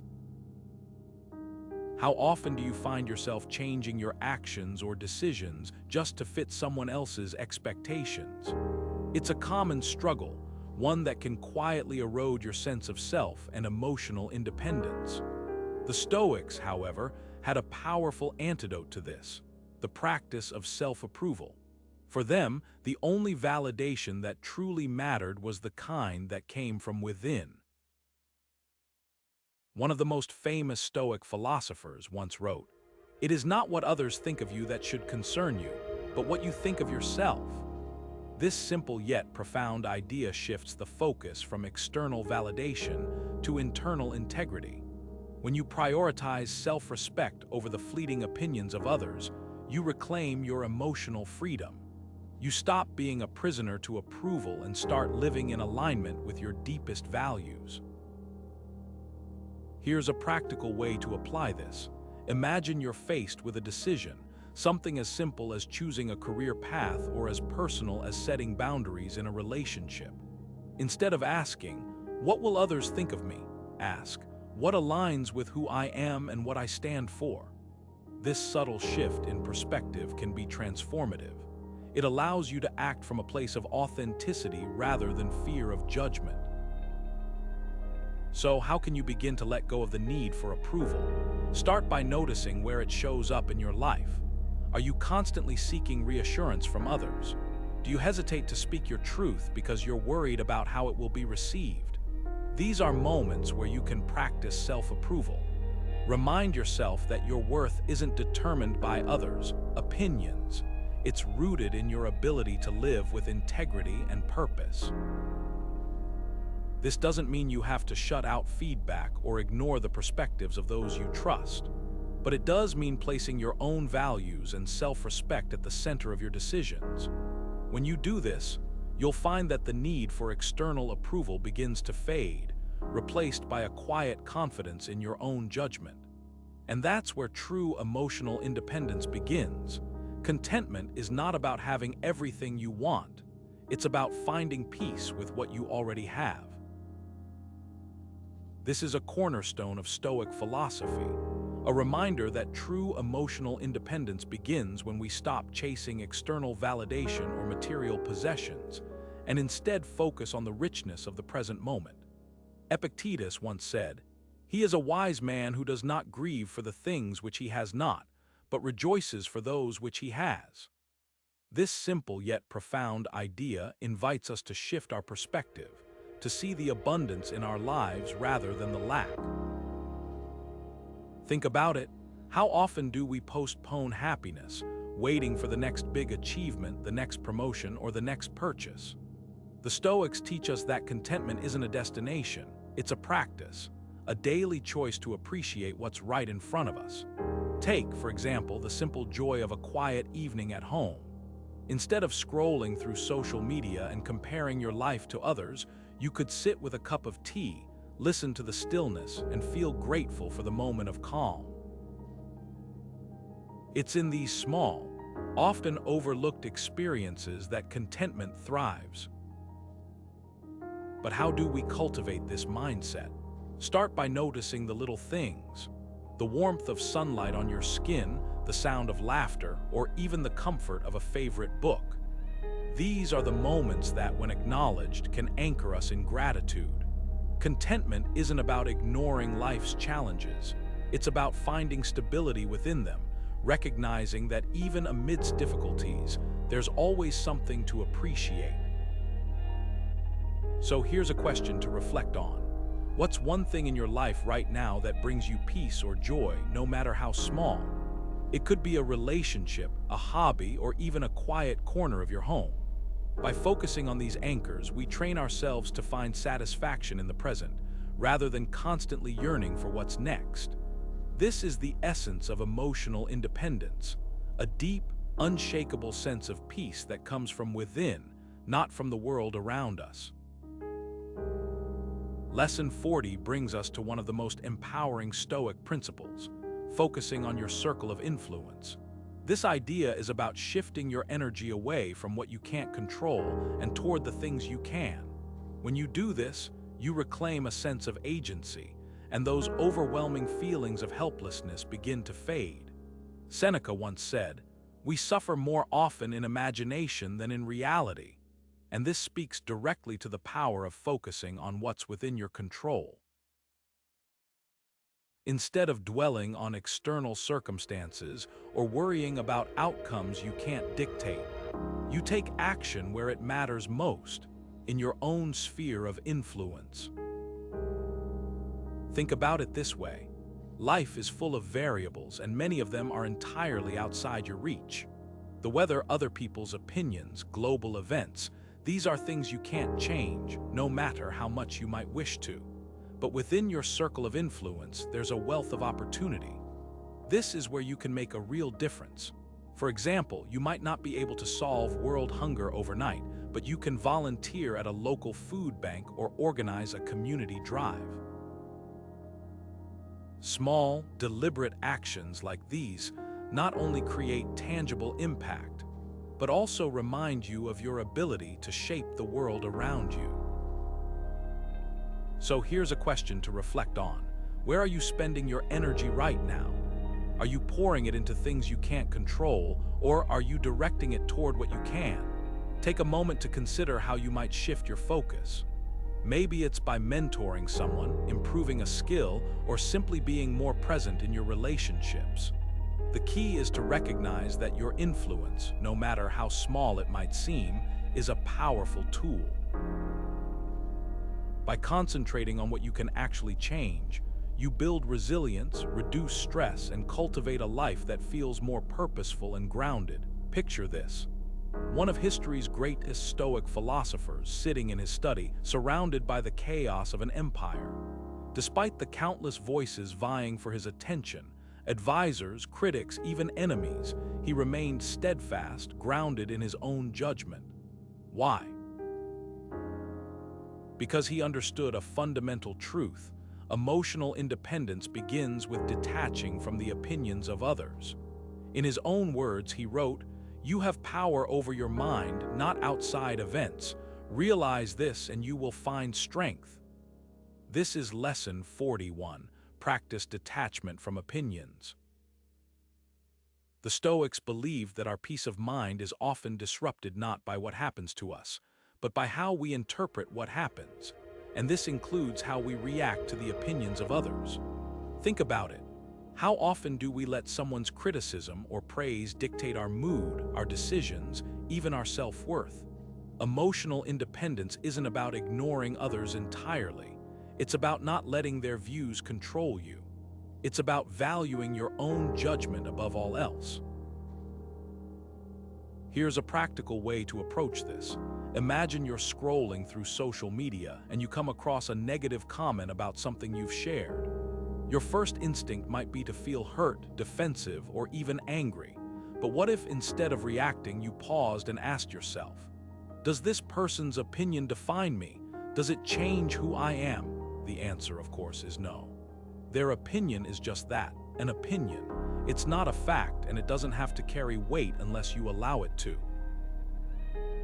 This is where Stoic detachment comes into play.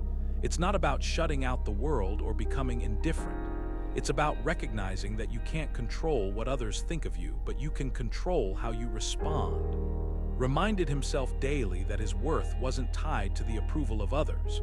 He wrote, "It never ceases to amaze me. We all love ourselves more than other people, but care more about their opinion than our own." Isn't that a striking observation? We often prioritize others' perceptions over our own inner truth. So how can you start practicing this kind of detachment? Begin by reflecting on moments when you felt swayed by someone else's opinion. Maybe it was a critical remark from a colleague or a dismissive comment from a friend. Ask yourself, why did that affect me so much? What part of me felt threatened or insecure? By understanding the root of your reaction, you can start to build emotional resilience. Over time, you'll find that the opinions of others lose their grip on you, and you'll feel more anchored in your own values. Detaching from opinions isn't about becoming cold or unfeeling. It's about reclaiming your power. It's about choosing to live authentically, guided by your own principles rather than the fleeting judgments of others. As you reflect on this lesson, consider this. What would it feel like to truly value your own judgment above all else? How might your life change if you stopped letting outside opinions dictate your inner world? The path to emotional independence starts here, with this simple yet profound shift in perspective. How does dwelling on the past affect your emotional well-being? Think about it for a moment. When we fixate on what's already happened, whether it's a mistake we made, a missed opportunity, or a painful experience, we rob ourselves of the energy and clarity needed to live fully in the present. Stoicism teaches us that clinging to the past is not only unproductive, but also emotionally draining. As Seneca wisely put it, there are more things to alarm us than to harm us, and we suffer more often in imagination than in reality. In other words, the regret and anxiety we feel about the past are often far worse than the events themselves. The Stoics believed that the past is entirely outside of our control. No amount of worry, guilt, or longing can change what's already happened. What we can control, however, is how we choose to respond to it. Instead of allowing the past to define us, Stoicism encourages us to focus on the present moment, the only time where we truly have the power to act and make meaningful changes. Here's a practical example. Imagine you made a decision at work that didn't go as planned. Maybe you missed a deadline or mishandled a project. It's natural to feel frustrated or even embarrassed, but dwelling on it won't undo what's already done. Instead, the Stoic approach would be to acknowledge the mistake, learn from it, and then shift your attention to what you can do differently moving forward. This isn't about ignoring the past, it's about refusing to let it hold you hostage. So how can you start letting go? Begin by asking yourself, what is this thought or memory teaching me? If there's a lesson, take it. If there's none, let it go. It's not easy, but it's necessary. The more you practice focusing on the present, the more you'll realize how much freedom comes from releasing the weight of what's already behind you. Now, let's explore one of the most practical tools Stoicism offers for emotional independence: mindful breathing. This simple yet powerful practice has been a cornerstone of Stoic philosophy for centuries, and it's something you can start using today to regain control over your emotions. Think about it. When life feels overwhelming, where does your focus go? Often, it's on the chaos around you, the rush of thoughts in your mind, or the weight of emotions pressing down. But what if the key to calming that storm was as close as your next breath? Epictetus, one of the great Stoic teachers, reminds us, "No man is free who is not master of himself." And what better way to master yourself than by turning your attention inward to the rhythm of your breath? Mindful breathing is more than just a relaxation technique. It's a way to anchor yourself in the present moment, to step back from the whirlwind of emotions and observe them without being swept away. When you focus on your breath, you create a pause, a space where you can respond rather than react. Hear how it works. When you feel stress or frustration building, take a moment to close your eyes and inhale deeply. Feel the air filling your lungs, then exhale slowly, letting go of tension with each breath. This isn't about escaping your emotions, it's about meeting them with clarity and calm. For example, imagine you're in a heated conversation and you feel anger rising. Instead of lashing out, you take 3 deliberate breaths. In that small window of time, you create the opportunity to choose your response, rather than being carried away by impulse. So how can you make mindful breathing a part of your daily routine? Start small. Set aside just a minute or two each day to sit quietly and focus on your breath. Notice how it feels as it enters and leaves your body. Over time, this practice will become a natural tool you can rely on, whether you're facing a stressful day at work, navigating a difficult conversation, or simply needing a moment of peace. Take a moment now to reflect. When could you use mindful breathing in your own life? What situations tend to trigger strong emotions, and how might this practice help you approach them with greater calm and clarity? By making mindful breathing a habit, you're not just managing your emotions, you're building a foundation for true emotional independence. Justice is not just a virtue, it's a cornerstone of Stoic philosophy, a moral duty that shapes how we interact with the world and, ultimately, how we free ourselves from emotional turmoil. The Stoics believed that fairness and equity toward others weren't just noble ideals.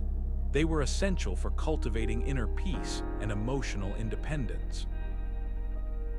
When we treat others justly, we align ourselves with reason and virtue, creating a sense of harmony that shields us from the chaos of external judgments and conflicts.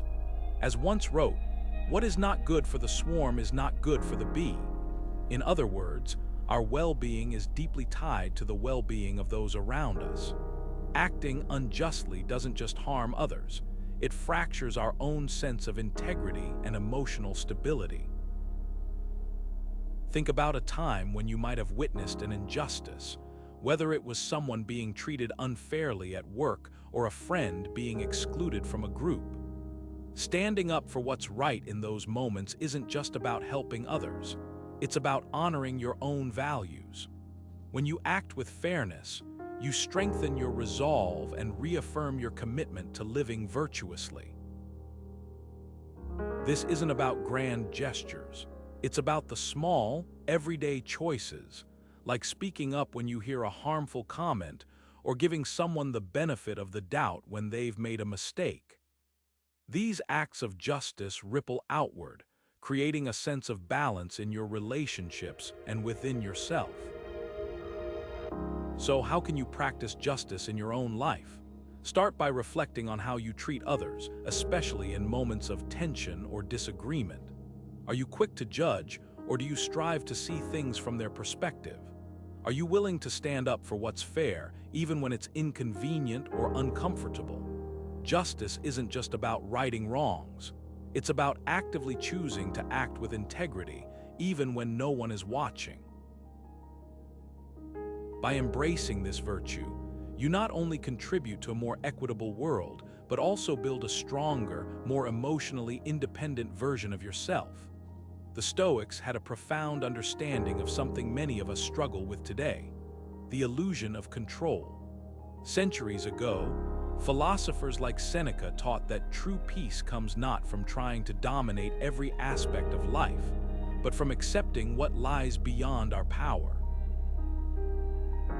Seneca once wrote, "You act like mortals in all that you fear, and like immortals in all that you desire."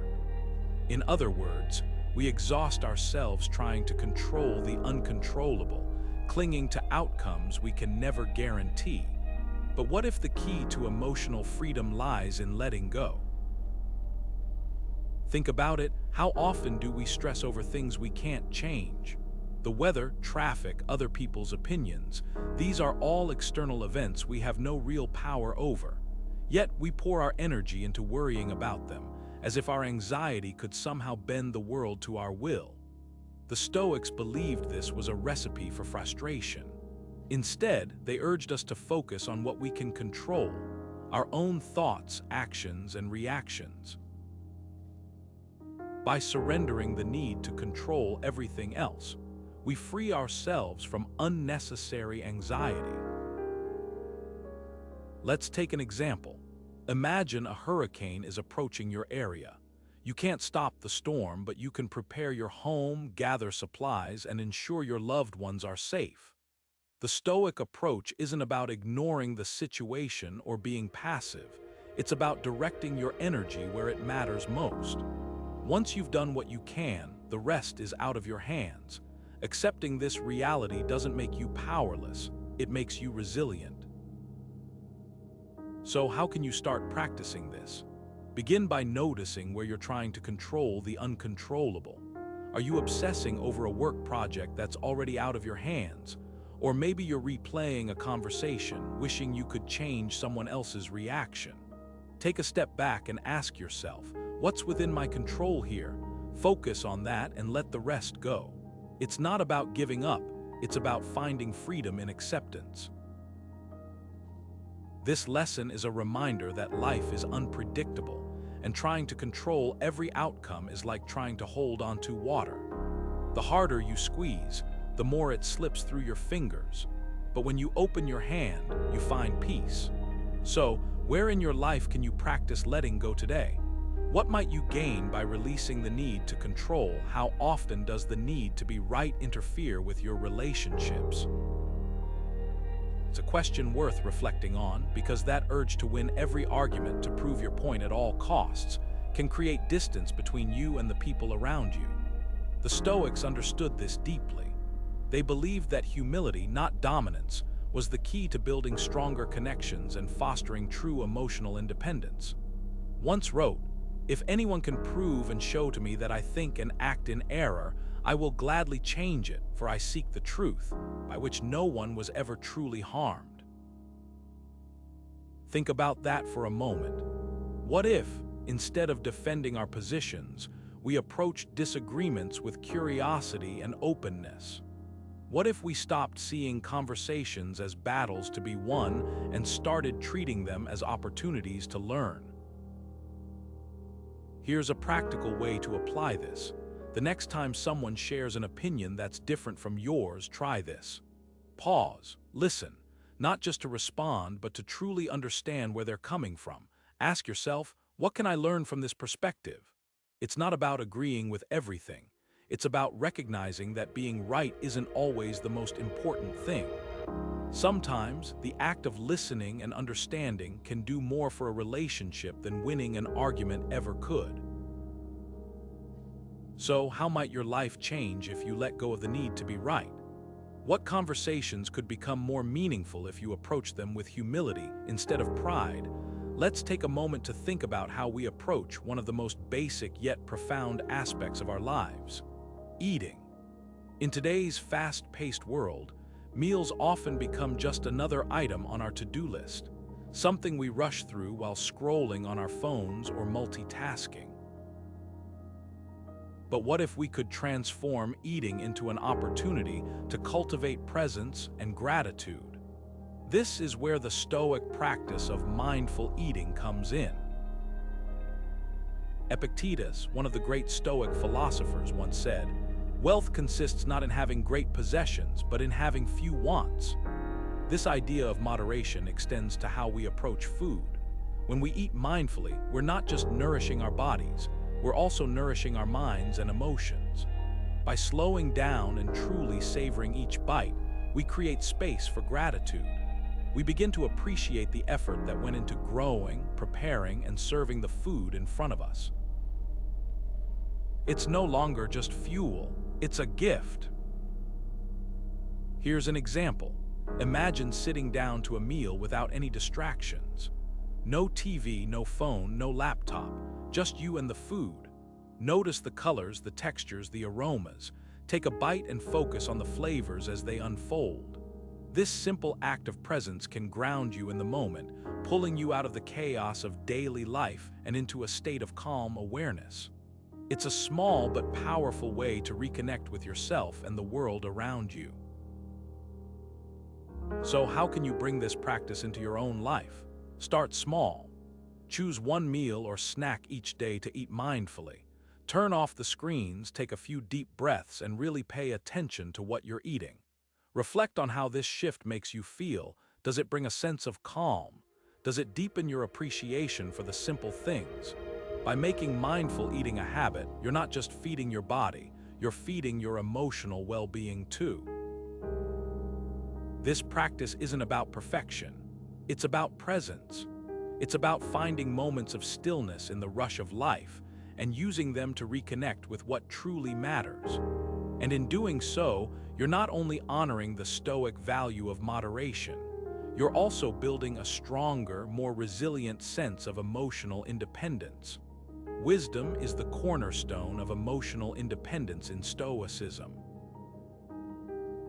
It's not just about knowing facts or having information. It's about understanding the deeper truths of life and using that understanding to navigate challenges with clarity and resilience. The Stoics believed that wisdom is the guiding light that helps us distinguish what's within our control from what's not, and it's this discernment that allows us to remain steady in the face of adversity. Seneca, one of the great Stoic philosophers, once said, "As long as you live, keep learning how to live." This idea of lifelong learning isn't just about accumulating knowledge. It's about continually refining our ability to see the world clearly and act with intention. Think about it this way. When you invest time in learning, whether it's through reading philosophy, studying history, or even reflecting on your own experiences, you're building a mental framework that helps you respond to life's uncertainties with calm and confidence. For example, reading the works of Stoic thinkers like or Epictetus can give you tools to reframe challenges as opportunities for growth. It's not about memorizing quotes or theories. It's about internalizing the principles so they become part of how you see the world.